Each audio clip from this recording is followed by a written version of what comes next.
LegaliseFreedom.com. People can't sleep anymore. Why are we here? Where do we come from? Where are we going?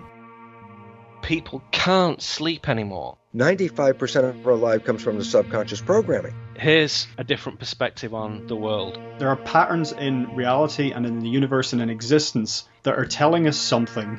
Here's a different perspective on the world.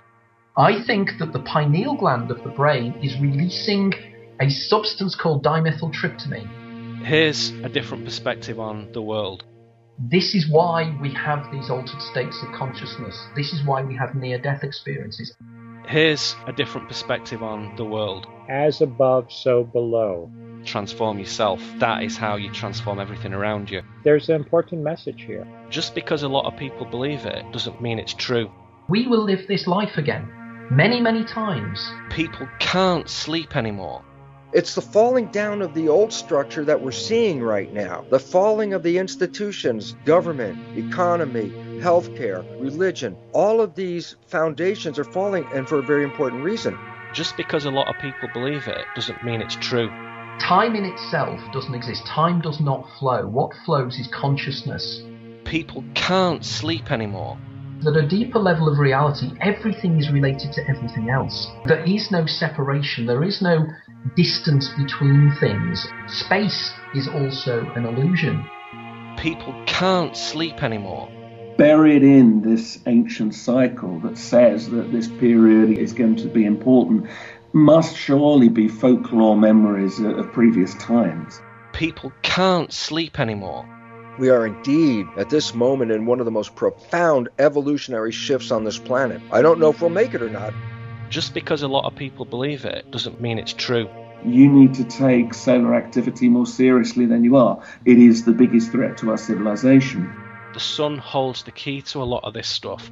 The authorities are not stupid, and they're very aware of what the conspiracy theories are and all of this. And it's almost as if they're baiting people. The game isn't have nice stuff and live as long as you can anymore. The game is perceive and act with as much truth and honour and sovereign power as you possibly can. People can't sleep anymore.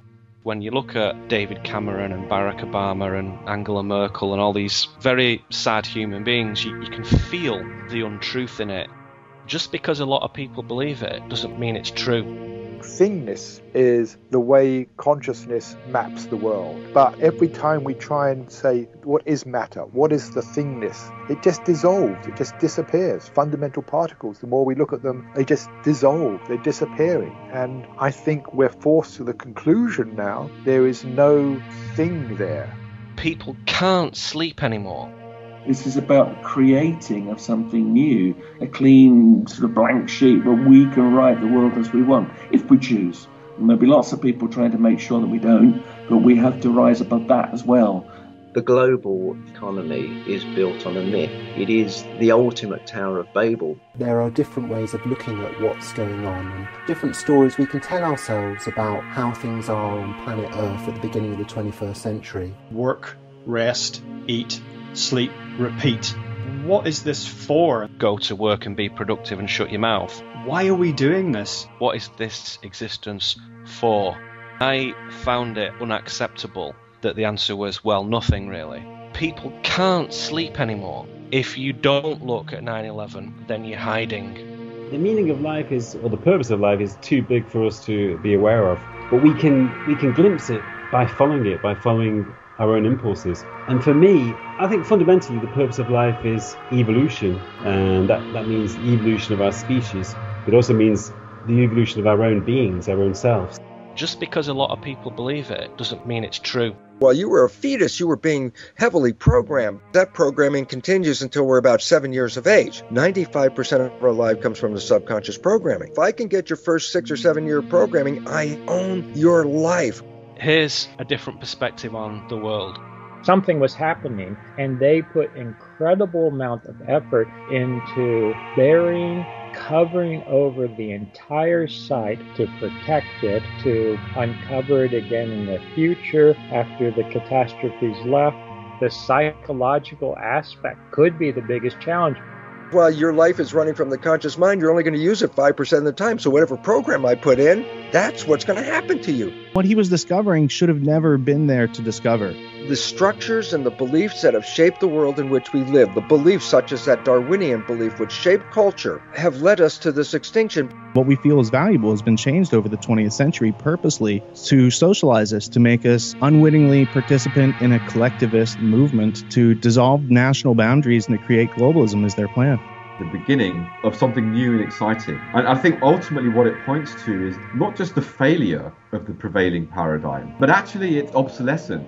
We're given a sort of value system that isn't real. We're given hopes that aren't real. And we're given information from which we attach ourselves belief packages and identity constructs that are not really rooted in anything other than a kind of motif of our own self-image that's been extrapolated from corporate ideals and has been applied to us. I'm going to tell you something that might be a little bit shocking to you. There is no such thing as the present moment. If you're saying the past and the future did not exist now, even the now doesn't exist now. There is no now. The act of observation actually evokes the universe that's observed. It makes no sense whatsoever to talk about an objective world separate from an observer, in the same way that it makes no sense at all to talk about an observer as separate from the universe. The observer is the observed. How debase, how stupid, how meaningless can you make a human being's life before they say, I've had an absolute enough of this, I want something more meaningful? When we observe something, the wave equation collapses into a certain reality. But that's just one possible interpretation. The many worlds interpretation says no, all the realities coexist in just an almost infinite number of universes. No one, not the greatest physicist, not Stephen Hawking, not Albert Einstein, not anybody that's ever lived in physics, has any idea what time is. Why are we here? Where do we come from? Where are we going? People can't sleep anymore. Legalisefreedom.com